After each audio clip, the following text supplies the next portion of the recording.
नमस्कार. आज शिवजयंती म्हणजे सर्वीकडे एकदम जल्लोष चालला असेल.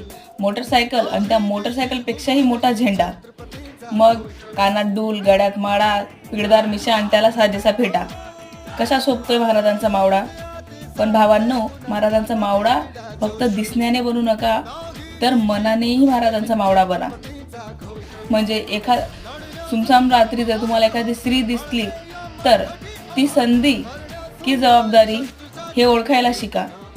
जर एखाद्या स्त्रीकडे तुम्ही बघितल्यानंतर तिला असुरक्षित वाटत असेल, तिची ओढणी ती खाली करत असेल, तर भावा, त्या डूलचा, त्या चंद्रकोरचा आणि त्या फेट्याचा काही फायदा नाही रे.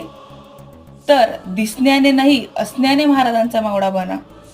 त्यांच्या अंगातला एक जरी गुण तुमच्याकडे आला ना, तर मग ह्या गणवेशाचा काहीतरी फायदा आहे. नाहीतर मग चालव बाईक आणि उडव झेंडा या असली शिवजयंतीला काही अर्थ नाही. तर